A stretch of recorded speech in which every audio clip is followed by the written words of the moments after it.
Bonjour amis traders, bienvenue dans cette vidéo. Dans cette vidéo, on va faire un petit point hebdo et on va un petit peu voir ce qui va se passer par la suite au niveau des robots de trading que je propose, que tu pourras retrouver dans la description. Alors, comme d'habitude, tu sais que tu peux liker, t'abonner, donc n'hésite pas. C'est une semaine qui est rythmée surtout par les premiers résultats d'entreprise, donc du T4 quatrième trimestre. Donc notamment vendredi, on va avoir la publication des bancaires et de la santé. Donc toutes les grosses bancaires, Bank of America, JP Morgan seront là, BlackRock, etc. Et on a aussi un peu de santé. Donc voilà pour les infos au niveau des résultats qui vont tomber. Ce sera vraiment le plus gros de l'ensemble de cette semaine. Sachant qu'on a une toute petite semaine en termes de calendrier économique. Il y a l'IPC jeudi à 14h30 qui va tomber, les inscriptions hebdomadaires au chômage aussi.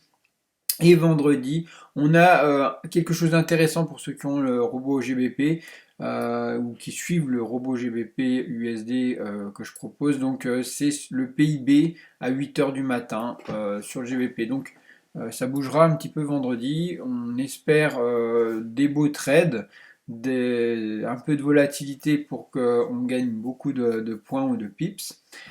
Et voilà, donc en termes de calendrier économique, c'est plutôt maigre. On va avoir une petite semaine, il n'y a rien qui va trop se passer en début de semaine. Mais comme je vous dis, on est sur des phases très très volatiles dues aux tensions en mer Rouge, au niveau de la bande de Gaza, au niveau de l'Ukraine, etc. Chaque fois, dès qu'il y a un bombardement ou des choses, ça va faire bouger les marchés sans qu'on puisse le préparer en amont. Donc, soyez vigilants et réduisez vos lots. Pour ce qui est des événements qui ont marqué les marchés ces derniers temps, c'est l'emploi aux États-Unis qui a été vraiment très favorable et a fait un regain d'énergie sur les marchés. Vous l'avez remarqué vendredi dernier. Donc c'était très favorable, ça permet de rassurer les investisseurs et en termes d'inflation, le fait d'avoir augmenté les taux et tout, etc. Ça commence à calmer l'inflation, mais on arrive à réduire à un atterrissage en douceur, comme ils disent tous. On ne va pas avoir de crack comme beaucoup le prévoyaient. Mais cependant, si on regarde les graphiques maintenant, on se retrouve sur des périodes où ben, tout un petit peu relâché, hein. Comme je vous avais dit, la semaine dernière, on était plutôt bearish, hein, d'accord? Et bah, ça n'a pas manqué. La semaine s'est passée en vente tout du long, hein. Vous avez pu remarquer qu'on a vendu, vendu, vendu toute la semaine. Et on arrive à un point où il y a eu les annonces. Vous voyez là, on est sur avec les pivots mensuels. On se retrouve en dessous du pivot mensuel. Et on a eu les annonces économiques sur l'emploi qui a fait un regain d'énergie, mais tout de suite, on a tassé, on en est revenu un petit peu au niveau du début de la journée. Donc, des événements positifs qui impactent seulement légèrement les marchés, mais on voit bien que la dynamique baissière est assez forte et il n'y a plus grand-chose qui a tendance à remonter le marché actuellement. Donc sur le Nasdaq, c'est ce qui se passe.